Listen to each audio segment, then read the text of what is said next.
This is Tim Bryce with my column entitled My 1000th Facebook Friend.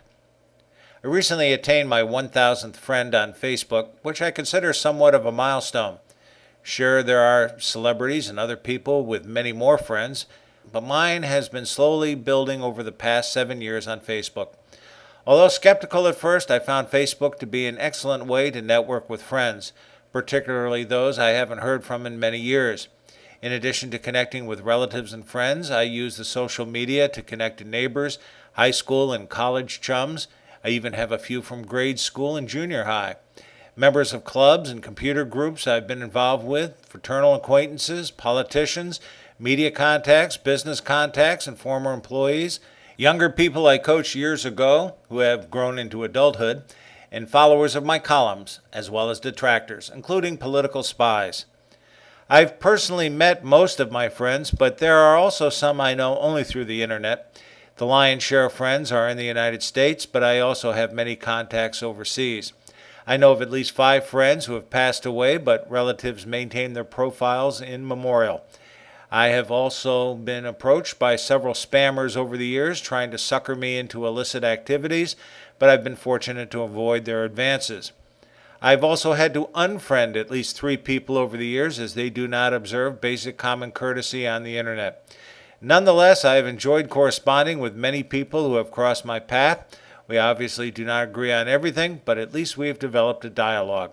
I cannot possibly comment on each posting of 1,000 people, but I do frequently scan it and comment where I can. The most rewarding part of Facebook, as far as I'm concerned, is to hear news from old friends, their humor, and their spin on today's wacky world, particularly politics. I have an old friend in California who has done some remarkable work in photography. I can still sense his personality through his photos. Then there are the business contacts who are frustrated with the lack of management in their companies. Politicians like to discuss what a great job they are doing, even though we know better. And my journalist friends still practice cutthroat news. God forbid if anyone gets in their way. My readers either love or hate my Bryce is Right column du jour. There is very little middle ground. The objective is not to get people to agree or disagree with me, but to engage their brains and think about things they may have overlooked or taken for granted.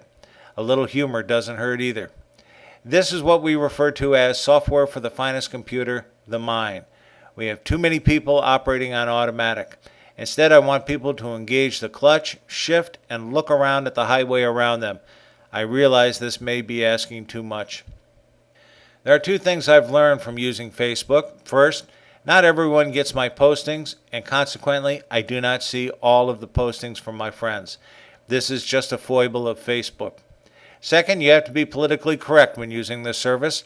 I have seen people cast out of the service for a slip of the tongue or the wrong political agenda. Certain postings are deliberately censored if it doesn't meet with the satisfaction of the Facebook management echelon. Aside from censorship, though, it is a fine way to stay connected with people. I do not want to mention the name of my 1000th friend, as I do not want to embarrass him by turning the spotlight his way. I have never personally met him, but I have corresponded with him as a result of my column and radio segments. He's from Western New York and shares my concerns about our political world and is considered a pillar of his community. I would not have made his acquaintance without Facebook, for which I give thanks. Friends, keep the faith. This is Tim Bryce in Palm Harbor, Florida. Follow me on the internet at timbryce.com.